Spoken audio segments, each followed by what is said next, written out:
మన మన దగ్గర కొంచెం మనీ సేవింగ్ చేశామనుకోండి, అంటే కొద్దిగా ఎక్కువగా సేవింగ్ చేస్తే గనక మనం ఏమనుకుంటామంటే బంగారం కొనుక్కుందామా? లేకపోతే భూమి మీద ఇన్వెస్ట్‌మెంట్ చేద్దామా? అనే ఆలోచన అయితే వస్తూ ఉంటుంది గదా! ఈ రెండిట్లలో ఏది బెస్ట్? ఏది కొనుక్కుంటే బావుంటుందనేది ఈ వీడియో పూర్తయ్యేలోపు మీకైతే క్లారిటీ అయితే వచ్చేలాగా ఎక్స్‌ప్లనేషన్ అయితే చేస్తానండి. వీడియోని చివరి వరకు చూడండి. చూసి మీకు నచ్చితే గనక సబ్స్క్రైబ్ చేసేసుకోండి. ఇక వీడియోలోకైతే వెళ్ళిపోదాం. బంగారం అంటే బంగారానికి, భూమికి కొంచెం డిఫరెన్స్ అనేది నేను ఎక్స్‌ప్లనేషన్ అయితే చేస్తాను చూడండి. బంగారం అంటే మనం కొనుక్కొని దాన్ని కొద్ది రోజులు దాచిపెట్టుకున్నా కూడా మనకు రేపొద్దున అవసరమైనప్పుడు కష్టకాలంలో ఈజీగా మనం దాన్ని అమ్ముకోవడానికి కూడా ఈజీగా ఉంటుంది. మనకు మన అవసరం కష్టకాలంలో ఈజీగా మనకు ఉపయోగపడుతుందండి. ఎక్కువగా బ్యాంక్‌లో పెట్టేసినా ఒకవేళ మనం పక్కింటి వాళ్ళ దగ్గర డబ్బులు కావాలన్నా గోల్డ్ అయినా పెట్టి మనం డబ్బులైతే తీసుకోవచ్చు. అంత ఈజీగా అయితే మన డబ్బులైతే వస్తాయి. ఇక భూమి అయితే భూమి మనకు ఇప్పుడైతే ఏమనిపియదు గానీ, మనకు రేపొద్దున భవిష్యత్తు తరాల వాళ్ళకు చాలా బాగా ఉపయోగపడుతుంది. అదొక సంపద కదా! కాబట్టి భూమికి, గోల్డ్‌కైతే చాలా డిఫరెన్సే ఉంది. ఇక భూమి కొనుక్కొని మనం రేపొద్దున అవసరానికి నీకు 50,000 డబ్బులు కావాలన్నా కూడా భూమి పేపర్స్ అవన్నీ కరెక్ట్ ఉన్నాయా లేదా అని అదంతా ఒక ప్రాసెస్ చాలా చూసుకొని వాళ్ళు కానీ మనకు డబ్బులు ఇవ్వాలండి. గోల్డ్‌కు ఇచ్చినంత ఈజీగా అయితే డబ్బులైతే మనకివ్వరు కదా! దీనికి దానికైతే డిఫరెన్స్ అయితే ఇదే ఉంది. ఇంకా డీటెయిల్‌గా అయితే ఎక్స్‌ప్లనేషన్ చేస్తానండి. ఇక బంగారాన్ని అయితే ఎక్కువగా మన దేశంలో రాజుల కాలం అప్పటి నుంచి కూడా బంగారానికి చాలా అంటే విలువ ఎక్కువ, రేటు కూడా చాలా ఉండేదండి. అప్పటికి ఇప్పటికి కూడా మనకు తెలుస్తుంది కదా! బంగారం రేట్ అనేది పెరుగుతూనే ఉంటుంది. ముఖ్యంగా మిడిల్ క్లాస్ వాళ్ళైతే గనక బంగారం కొనాలంటే ఒకటేసారి కొనలేం కాబట్టి మనకొచ్చే ఆదాయంలో నుంచి సేవింగ్స్ చేసుకొని నెల నెల 1 గ్రాము, హాఫ్ గ్రామ్ అనేది కొనుక్కుంటూ ఉంటాము. వాటిని మనకు అవసరమైతే ఇంట్లో పిల్లలకి కానీ, మనకు కానీ వస్తువుల్లాగా చేసుకుంటాం. లేకపోతే బిస్కెట్స్, కాయిన్స్ లాగా తీసుకొని జాగ్రత్త పెట్టుకుంటాము. ఇంకా డబ్బులు ఎక్కువగా ఉంది అని అనుకుంటే స్థలాల మీద, భూముల మీద, ఫ్లాట్‌ల మీద అయితే ఇన్వెస్ట్‌మెంట్ అయితే చేస్తాం కదా! మాక్సిమం ఫస్ట్‌లో అయితే మనం బంగారాన్ని ఎక్కువగా కొంటూ ఉంటాము. అంటే మన అవసరానికి మాత్రమే కొంటామండి. ఎక్కువగా అయితే కొనకూడదు కదా! ఎప్పుడూ కూడా మనం సేవింగ్ చేసిన అమౌంట్‌ను ఒకటి దాని మీద ఇన్వెస్ట్‌మెంట్ అయితే చేయకూడదండి. 2 విధాల మీద ఇన్వెస్ట్‌మెంట్ అయితే చేయాలి.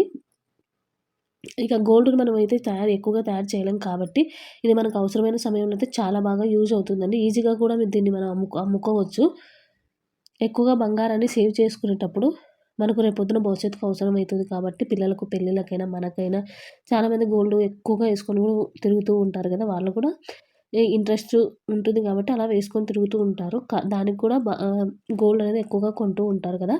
ఇప్పుడు బంగారం అనేది ఒక నిజం చెప్పాలంటే ఈ బంగారం మనం ఏదో ఇంట్రెస్ట్‌గా ఇవి వేసుకోవాలనే అనే దానికంటే ఇది ఒక జాగ్రత్తగా మనం సేవింగ్ చేసుకొని దాచిపెట్టుకుంటే మనకు భవిష్యత్తులో చాలా బాగా ఉపయోగపడుతుందండి. అప్పటికప్పుడు నీకు డబ్బులు కావాలంటే ఒకవేళ మనీ కావాలంటే భూమి ఉందనుకోండి. ఒకవేళ మీరు భూమి కొంటే అది మీరు సేల్ చేసే దానికి చాలా టైం పడుతుంది. ఎందుకంటే దానికి ఒక ప్రాసెస్ అనేది ఉంటుంది కదా! ఆ ప్రాసెస్ అన్నీ చూసుకొని పేపర్స్ అన్నీ కరెక్ట్‌గా ఉన్నాయా లేదా అని చూసుకొని చేసే లోపలనే మనం గోల్డ్ అనేది ఈజీగా అమ్మేసుకోవచ్చు. కాబట్టి బంగారం అనేది బెస్టు. ఇక భూమి అంటే ఇప్పుడు లాభం లేకపోయినా రేపు పొద్దున భవిష్యత్తులో మన పిల్లలకు ఒక పొలం అంటే స్థలం గానీ, పొలం కానీ ఏదైనా కానీ అది ఉంటుంది. భవిష్యత్తులో చాలా బాగా ఉపయోగపడుతుంది. అవి కూడా ల్యాండ్స్ అనేది చాలా బాగా రేట్లనేవి పెరుగుతూ ఉంటాయి. బంగారం ఎప్పుడూ కూడా చిన్న పిల్లలు చిన్నగా పిల్లలు ఉన్నప్పటి నుంచి మనం గోల్డ్ కొంటూ ఉంటాం. మన గిఫ్ట్‌లాగా కూడా పెద్దవాళ్ళు ఇస్తూ ఉంటారు కదా! ఇక్కడ మీకొక స్టోరీ అయితే షేర్ చేస్తాను చూడండి. ఇప్పుడు జాబ్ చేసుకుంటూ ఒక అబ్బాయి జాబ్ చేసుకుంటూ ఇంగ బంగారం అంటే ఎక్కువగా సేవింగ్స్ అనేది ఉండేది కాదు. చిన్న సేవింగ్స్ మనం ఎలా పెద్ద పెద్ద వాటి మీద ఇన్వెస్ట్‌మెంట్ చేయలేం కాబట్టి చిన్న చిన్నగా గోల్డ్ కాయిన్స్ ఒక గ్రామ్, 2 గ్రామ్, 3 గ్రామ్స్ అలా కొంటూ ఉంటే ఆ రేట్ అనేది డబల్ అయిపోయుంటది. ఒక 1 ఇయర్‌కో, 2 ఇయర్‌కో. అప్పుడు తనకు హెల్త్ ప్రాబ్లమ్ వచ్చుంటది. అప్పుడు డబ్బులు కావాలంటే ఆ గోల్డ్ తీసుకొని ఈజీగా అమ్ముకొని, దాంతో ఆ హెల్త్ ప్రాబ్లమ్‌ని క్యూర్ అయితే చేసుకొనుంటాడండి. ఇలా మనకు అవసరానికైతే ఈజీగా ఉపయోగపడుతుంది. ఇక భూమి వచ్చేసి ఇక్కడ కూడా మీకొక స్టోరీ చెప్తాను చూడండి. ఇలానే జాబ్ చేసుకున్న అతను డబ్బులుంటే ఆ డబ్బుల్ని అంటే ఎక్కువగానే మిగిలేది కాబట్టి స్థలం మీద ఇన్వెస్ట్‌మెంట్ అయితే చేశాడు. అంటే మనం ఫస్ట్ స్థలాలు తక్కువ రేట్‌లో ఉండేటివి తీసుకుంటాం కదా! చాలామంది ఈ స్థలం అసలకి ఎందుకు తీసుకున్నావు? ఎప్పటికి పనికిరాదు. అంటే 10 సంవత్సరాలకు అక్కడ ఒక రోడ్డు పడింది. దాని తర్వాత మొత్తం కన్‌స్ట్రక్షన్స్ అన్నీ చేసి ఒక సిటీ మధ్యలోకి అతని స్థలం అనేది వచ్చేసిందండి. అంటే, ఒక 20 ఇయర్స్ టైమ్ అయితే పట్టింది. అలా మీరు మీ పరిస్థితులను బట్టి అంటే అప్పుడు అతనికి అది చాలా అంటే ఇప్పుడు పెట్టిన రేట్ ఒకవేళ 10,000 పెట్టి తీసుకున్నాడే అనుకోండి ఆ స్థలాన్ని. ఇప్పుడు చా ఒక 1,00,000 కాదు కదా! 2, 3 లక్షలు పైగానే అది స్థలం అనేది రేట్ అనేది ఉంది. కాబట్టి మనకు భవిష్యత్తులో అవసరం అంటే ఇప్పటికి మనకు అవసరం ఉండకపోయుండొచ్చు. కానీ భవిష్యత్తులో అవసరం పడుతుంది కాబట్టి ఇన్వెస్ట్‌మెంట్ అంటేనే భవిష్యత్తు అవసరాలకు మనం ఇన్వెస్ట్‌మెంట్ అనేది చేస్తాం. ముఖ్యంగా తెలివైన వారు ఎప్పుడు కూడా గోల్డ్ మీద ఇంత, భూమి మీద ఇంత పెట్టేసుకోవాలండి. ఒకటే దాని మీద కూడా పెట్టుకున్నాం అంటే ఎక్కువొస్తుంది అనుకోండి. మీకు 5,000, 3,000 వస్తే గోల్డ్ మీదనే పెట్టేసుకోవాలి. ఇప్పుడు గోల్డ్ రేట్ కూడా చాలా ఉంది కాబట్టి ఎక్కువగా అమౌంట్ వస్తుంది అంటే గనక 2 దాన్ల మీద ఇన్వెస్ట్‌మెంట్ చేస్తే చాలా బావుంటుంది.